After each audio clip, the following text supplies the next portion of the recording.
Merci, Madame l'ambassadrice, pour le sang-froid dont vous faites preuve et auquel je voudrais rendre hommage. Ce n'est pas toujours évident. Je voulais aborder un sujet qui peut paraître un peu déplacé face à la tragédie humaine, mais c'est la question du patrimoine.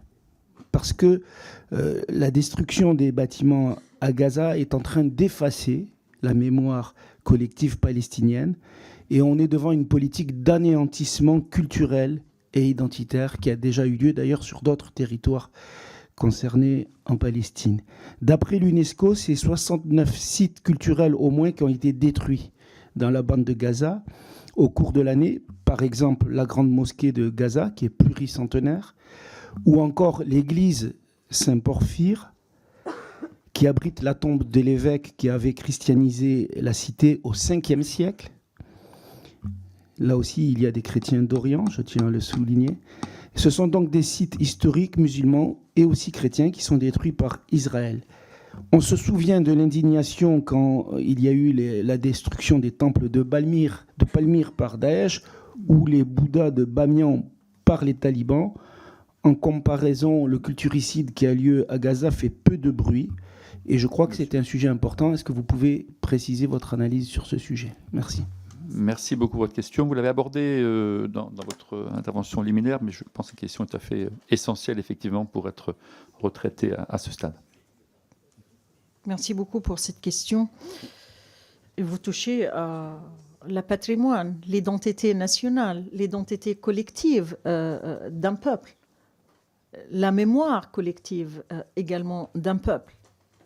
Vous avez bien rappelé les sites culturels, les sites de patrimoine, et il y en a qui sont classés comme patrimoine mondial de l'humanité par l'UNESCO.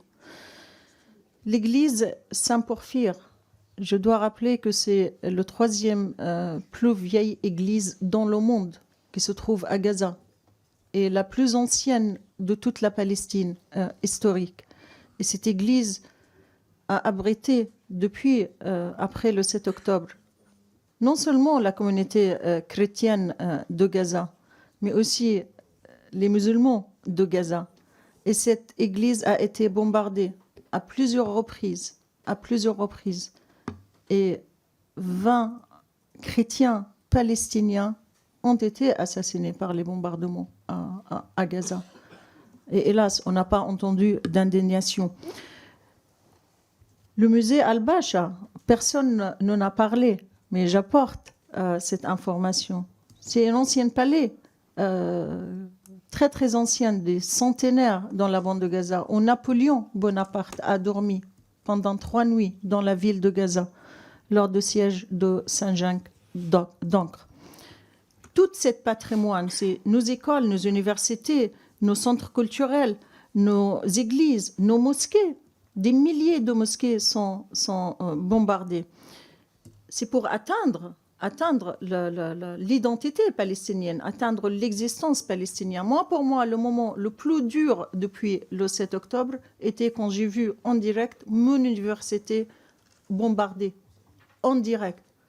C'est notre existence, c'est notre identité, c'est notre formation, c'est notre mémoire collective également, c'est notre socle social et culturel palestinien. Je fais appel encore à l'UNESCO de protéger le patrimoine palestinien, de protéger cette identité palestinienne, car c'est un patrimoine non seulement local palestinien, mais c'est un patrimoine mondial vu l'ancienneté de cette partie de